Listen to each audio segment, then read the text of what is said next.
चलिए टॉपिक आज का जो है फिजिक्स चैप्टर 1 हम लोग पढ़ने जा रहे हैं। चैप्टर 1 और चैप्टर 1 जिसका नाम है प्रकाश का परावर्तन। ठीक है, और प्रकाश के परावर्तन से रिलेटेड जो भी टॉपिक्स है सबको एक एक करके हम लोग देखेंगे और एकदम ध्यान पूर्वक, और एग्जाम में कैसे प्रश्न पूछे जाते हैं उसको भी हम लोग समझेंगे। ठीक, सबसे पहले इस चैप्टर का जो देखिए, कोई भी चैप्टर जो होता है ना, चैप्टर के नाम में ही उसके अंदर जितना कंटेंट होता है सारा पता चल जाता है। ठीक ना, चैप्टर के नाम से ही उसके कंटेंट को निर्धारित किया जाता है। इससे संबंधित जो भी बिंदु है आज के क्लास में हम लोग देखेंगे। सबसे पहले चैप्टर के नाम को समझते हैं। नाम है प्रकाश का परावर्तन। तो सबसे पहले समझते हैं प्रकाश क्या है। सूरज को आप लोग जानते हैं ना, आपके गाँव वाला सूरज वा नहीं, ऊपर जो उगता है, ठीक ना, तो सूरज जो है प्रकाश देता है। इसके अलावा और भी टॉर्च, लाइट, बल्ब या अन्य जो भी चीजें देखते हैं उनसे बहुत सारी चीजों से प्रकाश निकलता है। ठीक, तो समझते हैं कि प्रकाश क्या है। आगे जब आप लोग बढ़िएगा, अगले क्लास में जाइएगा, ऊपर के क्लासेस में, तो प्रकाश जो होता है ना, इसमें तरंग और कण दोनों प्रकृति होता है। यानी कि ये तरंग के तरह भी होता है और कण के तरह भी। कभी सुने हैं कि प्रकाश एक कण है? दिखता है क्या? छू पाते हैं उसको? पकड़ते हैं? अच्छा, धूल कण जानते हैं? धूरा उठाइएगा तो उसका कण आपके हाथ में सट जाता है कि नहीं? लेकिन लाइट में हाथ लगाते हैं तो हाथ में सटता है? लाइट नहीं ना सटता है। लेकिन कुछ रिसर्चेस से पता चला है उसके प्रॉपर्टी में कि वो कण के तरह भी व्यवहार करता है। ठीक, तो ये तो हुई बड़ी बात। अभी हम लोग अपने चैप्टर के माध्यम से समझते हैं। इस चैप्टर के माध्यम से यह कहा जा रहा है कि प्रकाश वह कारक है जिसके कारण हमारी आंखें किसी वस्तु को देख पाती है। ठीक है, यानी कि अगर प्रकाश नहीं रहे तो हमारा आंख क्या हो जाएगा? देखने लायक नहीं है। ठीक ना, कितना बढ़िया आंख वाला आदमी आ जाए ना लौकी, जब तक ले लाइट आ रही। तो बात समझ गए ना? यानी कि आंखें हैं अनमोल, लेकिन लाइट नहीं रहेगा तो आंख किसी भी चीज को नहीं देख पाएगा। एक और चीज आगे चैप्टर में हम लोग पढ़ेंगे, जहाँ पे कलर पढ़ेंगे प्रकाश के अपवर्तन को, वहां देखेंगे। जैसे कोनो चीज लाल, पियर, हरियर दिखता है ना, तो लाल, पियर, हरियर क्यों दिखता है ये भी समझ लेते हैं। लाइट जो होता है ना, लाइट के कारण ही लाल, पीला या हरा दिखता है। मैं समझ गया।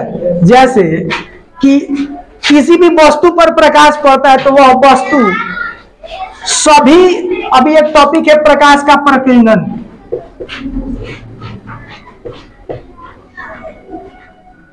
प्रकीर्णन जब हम लोग पढ़ेंगे ना तो वहां वो चीज समझ में आएगा। हाँ, तो समझते हैं कि कोई भी चीज लाल, हरा, पीला, नीला क्यों दिखता है। किसी भी चीज पे लाइट पड़ता है ना, तो लाइट पड़ने के बाद वह चीज क्या करता है, वह वस्तु लाइट के सभी रंगों को रिफ्लेक्ट कर देता है और एक किसी खास कलर को अपने अंदर ऑब्जर्व कर लेता है, और जिस कलर को ऑब्जर्व करता है उसी कलर का वह वस्तु दिखाई देता है। तो गाछवा हरियर है तो उसका रंग हरियर है क्या? नहीं है। वो हरियर इसलिए दिख रहा है कि वो लाइट जो है ना, सूर्य का प्रकाश, उसमें सातों रंगों में से हरा रंग को क्या किया है? सोख लिया है। कहते हैं ना, सोख लिया है, अवशोषित कर लिया है, और बाकी रंग को क्या कर दिया है? रिफ्लेक्ट कर दिया है, जिसके कारण वो हरा दिख रहा है। आगे बायोलॉजी में पढ़ेंगे कि क्लोरोफिल के कारण पत्तियों का रंग हरा होता है। ठीक, तो वो अलग चीज है। अलग दूसरी वस्तु पे, जैसे इनका हमारा बेगवा बुल्लू है, तब बुल्लू काहे दिख रहा है? बुल्लू इसलिए दिख रहा है कि ये जो बैग है लाइट के सभी रंग को रिफ्लेक्ट कर दिया है और बुल्लू को क्या किया है? अपने अंदर अवशोषित कर लिया है, जिसके कारण हम लोग आँखियां देख रहे हैं तो कैसा दिख रहा है? बुल्लू। ठीक, समझ गए चीज को। अब अगला टॉपिक है परावर्तन। तो थोड़ा सा और कुछ चीज को देखेंगे, फिर परावर्तन को देखेंगे। ठीक, इसमें सबसे पहले है प्रदीप्त। जैसे कि लाइट जो होता है ना, जो सिंपल शब्दों में समझते हैं, जो वस्तु जिससे लाइट निकलता है उसको प्रदीप्त कहते हैं। जिस वस्तु से लाइट यानी कि प्रकाश निकलता है उसे क्या कहते हैं? जैसे सूरज, जलता हुआ बल्ब, जलता हुआ मोमबत्ती, ये सब क्या है? प्रदीप्त का उदाहरण है। अगला है अप्रदीप्त। ठीक, तो जिस सिंपल प्रदीप्त माने जिससे लाइट निकले, अप्रदीप्त माने जिससे लाइट नहीं निकले। ठीक, जैसे कुर्सी, टेबल, बेंच, कॉपी, कलम, ये सब क्या है? अप्रदीप्त है। आगे जो टर्म है वो है प्रकीर्णन। ठीक, ये प्रकीर्णन क्या है थोड़ा सा इसको समझते हैं। आप लोग देखते हैं किसी अंधेरे कमरे में एक टॉर्च को जलाइएगा, अब मोबाइल वाला फ्लैश में जले, वो छितरा जाता है उसका लाइट। टॉर्च देखे हैं हाथवा वाला जिसमें 3 गो नीपो बैटरी लगता है, वो टॉर्चवा जब जलाइएगा ना, अंधेरा कमरा, इधर उधर लाइट नहीं होना चाहिए, तो फोकस मारिएगा तो एक खास जगह पे लाइटवा जो है ना, इसमें से प्रकाश निकलेगा। ठीक ना, और प्रकाश जो होता है ना वो हमेशा सीधी रेखा में चलता है। हमेशा कैसे चलता है? टेढ़ा मेढ़ा नहीं चलता है। हालांकि ये भी तरंग जैसा होता है, लेकिन इतना माइनर टेढ़ा होता है कि वो अनुभव ही नहीं हो पाता है। तो प्रकाश किस रेखा में चलता है? तो टॉर्चवा को जलाएंगे तो वो सीधा रहेगा। और जितना दूर, हाई मान लीजिए कि दीवार है इधर, ठीक ना, आई टॉर्च का इधर से लाइट आया, तो अभी सुने ना कि प्रकाश वो कारक है जिसके कारण हमारी आंखें किसी वस्तु को देख पाती है। तो जितना दूर लाइटवा पड़ेगा उतना ही दूर का ना दिखाई देगा। लेकिन आप टॉर्चवा जलाते हैं तो देखिएगा जितना दूर लाइटवा जलता है वो तो दिखता ही है, उसके कगरिया भी अजोर हो जाता है। इसको एक दूसरे एग्जाम्पल से समझते हैं। बरसात के दिन में जब बादल आता है तो चंदा मामा को देखे हैं रतिया में, जितना दूर चंदा मामा दिखते हैं वो तो दिखता है, उसके अगल बगल भी लगता है कि लाइट फैला हुआ है, मतलब उसके आभा को जो देखते हैं वो अगल बगल भी फैला हुआ दिखता है। ठीक, और आप देखिएगा ना, ये फोकसवा मारिएगा है इतना दूर, लेकिन इस कमरे में थोड़ा अगल बगल भी उजाला थोड़ा थोड़ा दिखाई देने लगता है, और यही उजाला दिखाई देने का कारण है प्रकीर्णन। ठीक, ये होता कैसे है? तो जब प्रकाश जो है किसी वस्तु पर पड़ता है ना, तो वह वस्तु प्रकाश के कुछ भाग को अवशोषित कर लेता है, यानी कि अपने अंदर क्या करता है? अपने अंदर एब्जॉर्ब कर लेता है, और एब्जॉर्ब करने के बाद फिर वो अब सीधी रेखा में नहीं निकालता है, अपने चारों तरफ, जैसे कि इस पे पड़ा एगो ढेला है, मान लेते हैं कौन सी है? एगो ढेला है, ठीक ना, दीवार में मिटा देते हैं, हर ढेलवा में लाइट जला है, ठीक ना। अब जब इस पे पड़ा प्रकाश तो क्या हुआ कि ढेलवा प्रकाश के कुछ भाग को अपने अंदर सोख लिया। अब फिर क्या किया? आपने चारों ओर क्या किया? ये फैला दिया। इसी घटना को कहते हैं प्रकाश का प्रकीर्णन। इसी कारण जब टॉर्चवा जलाते हैं ना, तो जितना दूर फोकस होता है वो तो दिखाई देता है, उसके आसपास भी थोड़ा थोड़ा दिखाई देता है। तो समझ गए प्रकीर्णन क्या है? याद रहेगा। अगला टॉपिक है किरण पुंज। ठीक, तो गांव में सुने होंगे जब धान पिटाता है तो पेठारी का पुंज लगता है, तो जब पेठारी ढेर इकट्ठा कर देते हैं, यानी कि पेठारी का समूह बनता है, तो क्या कहते हैं? उसको पुंज कहते हैं। वैसे ही किरणों का समूह जब आ जाए, किरणों का समूह यदि आ जाए तो उसको कहते हैं किरण पुंज। जैसे पेठारी का ढेर इकट्ठा कर देते हैं तब पेठारी का पुंज, वैसे ही किरण ढेर इकट्ठा हो जाए तो किरण पुंज। बात समझ गए? 3 टाइप का होता है, पहले का अपसारी, दूसरा अभिसारी और तीसरा समांतर। कैसे होता है समझिए इस चीज को। जैसे किसी वस्तु पे लाइट पड़ा, ठीक ना, या ये एक प्रकाश का स्रोत है और इससे लाइट निकल रहा है, ठीक ना, और इससे लाइट निकल के अब अगर फैलता हुआ प्रतीत हो, कैसे फैलता हुआ प्रतीत हो, तो उसे कहते हैं अपसारी किरण पुंज। ठीक, किसी बिंदु स्रोत से अगर प्रकाश की किरणें फैलती हुई प्रतीत होती है तो उस किरण पुंज को क्या कहते हैं? अपसारी किरण पुंज। दूसरा है अभिसारी किरण पुंज। तो अब वैसी किरण पुंज जिसमें किरणें किसी एक बिंदु पर केंद्रित होती हुई प्रतीत होती है उसे क्या कहते हैं? अभिसारी किरण पुंज। ठीक, और तीसरा क्या है? तो वैसा किरण पुंज जिसमें किरणें एक दूसरे के समांतर हो उसे क्या कहते हैं? समांतर किरण पुंज। ठीक ना, अभी तीनों समझ में आ गया है। याद कैसे रहेगा समझिए। अपसारी, रामायण महाभारत देखे हैं, स्वर्ग लोक में अप्सरा सब रहती है। जैसे अभी नहीं देखते हैं, अब वो सब का पोस्ट बड़ा है, जैसे डांस करने वाली जो लड़की होती है, स्वर्ग लोक में भी देवता सब भी इंटरटेनमेंट करते होंगे लोग, तो इंटरटेनमेंट के लिए कोई चाहिए ना, तो ये सब बड़ी बदमाश था। इंटरटेनमेंट के लिए मर्दाना मतलब पुरुष को नहीं रखेगा, किसी लड़की को रखेगा सब। अब लड़की डांस करेगी तो स्वर्ग लोक में जो लोग नृत्य करते थे उसको कहा जाता है अप्सरा। ठीक ना, और अप्सरा इसको रखा जाता था तो जो दिखने में खूब स्मार्ट होता था, खूब सुंदर होता था। तो जो सुंदर है उसका चर्चा चारों तरफ फैला होगा ना। तो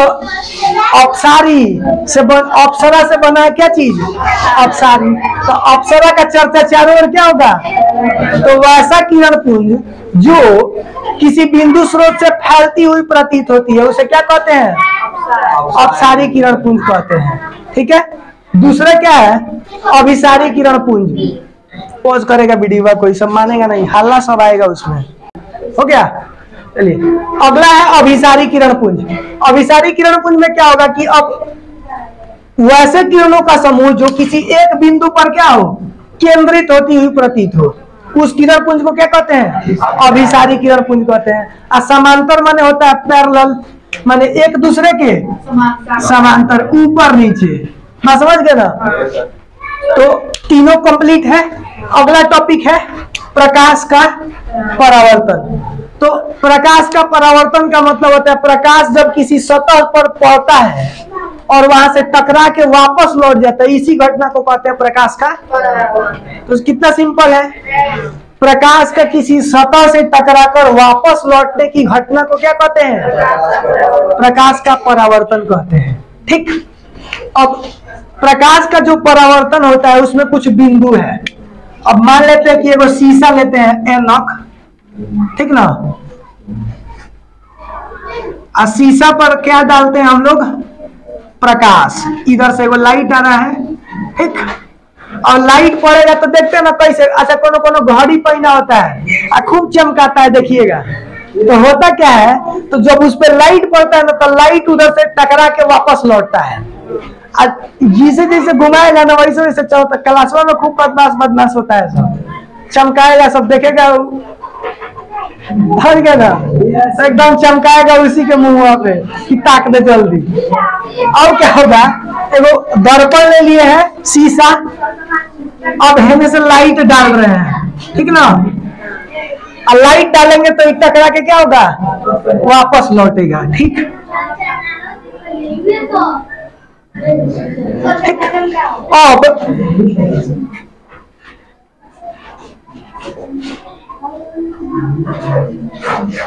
अब देखो क्या होगा,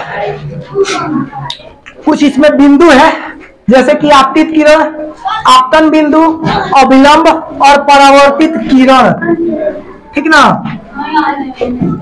समझ गए?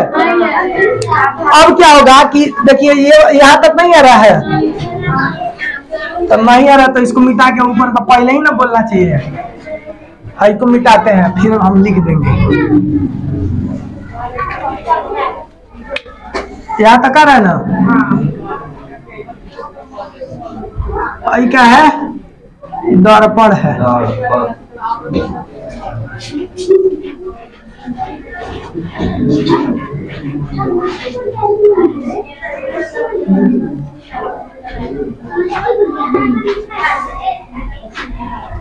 ठीक, यहाँ एगो मान लीजिए कि एगो टॉर्च लगा देते हैं,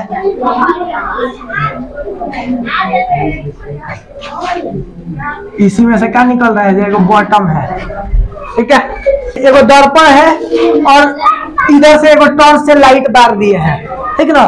तो जो उधर से आने वाली किरण है ना, यानी कि किसी सतह पर जो किरण पड़ती है उसी किरण को कहते हैं आपतित किरण, यानी कि आने वाली किरण को आपतित किरण कहते हैं। आपतित किरण जिस बिंदु पर पड़ती है, ये बूंदी है, ठीक ना, जिस बिंदु पर पड़ती है उस बिंदु को क्या कहते हैं, आपतन बिंदु कहते हैं, ठीक।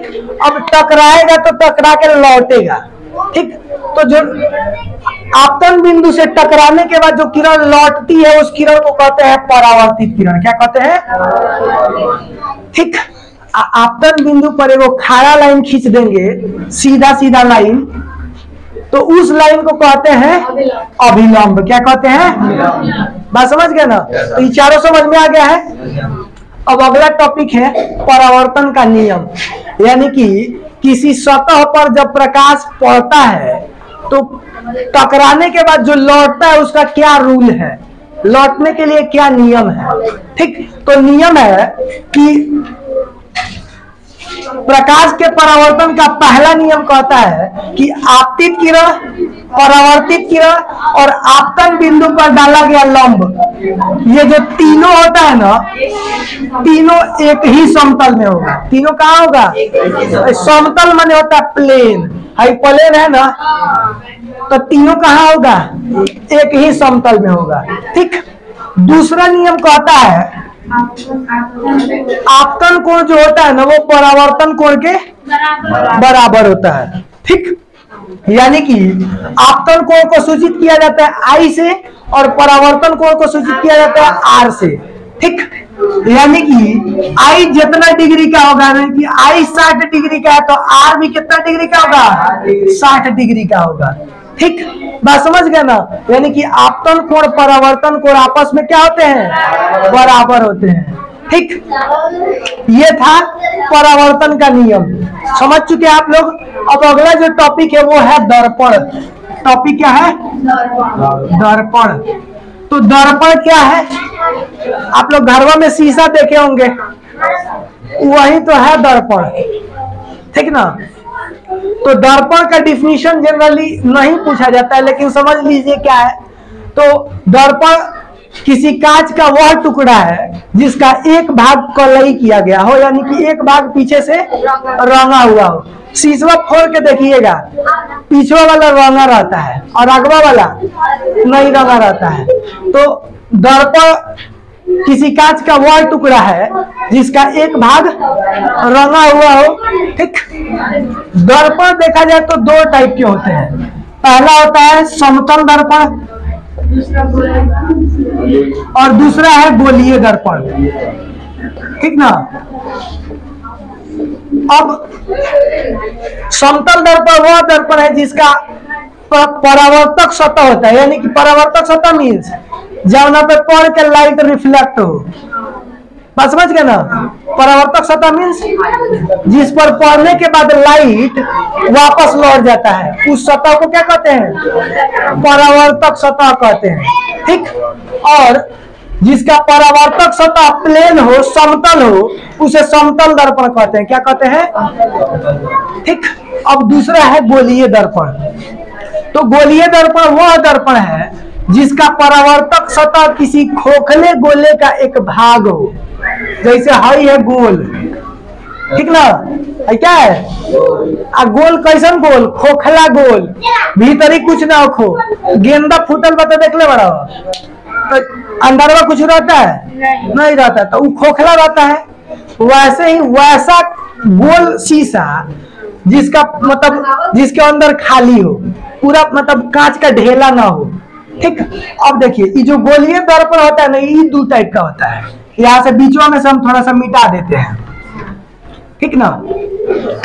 इसको ना क्या करते हैं, इधर से रंग देते हैं, इसको इधर से रंग देते हैं, ठीक। बस समझ गए। अब ये दो टाइप का होता है और नाम क्या है? तो पहिलका का नाम है उत्तल दर्पण। क्या नाम है? उत्तल दर्पण। और दूसरा का नाम है अवतल दर्पण। बात समझ गए? उत्तल माने उठल, उत्तल माने तो जिसका परावर्तक सतह उठा हुआ हो, भाई जो पिछवा से रंगा हुआ है, तो इधर से लाइट रिफ्लेक्ट होगा क्या? तो जिधर से लाइट रिफ्लेक्ट होगा उसको कहते हैं परावर्तक सतह। तो हाई इधर से ना लाइट रिफ्लेक्ट होगा, इधर डालेंगे तो, है ना? तो जिसका परावर्तक सतह उठा हुआ हो उसे क्या कहते हैं? उत्तल दर्पण। उसे क्या कहते हैं? और जिसका परावर्त, इसके ठीक उल्टा जिसका परावर्तक सतह धंसा हुआ हो उसे क्या कहते हैं? अवतल दर्पण। बात समझ गए ना? अब गोलीय दर्पण के और कुछ बिंदु है जिसको हम लोग अगले क्लास में देखेंगे। ठीक है, आज के लिए इतना ही, मिलते हैं अगले वीडियो में।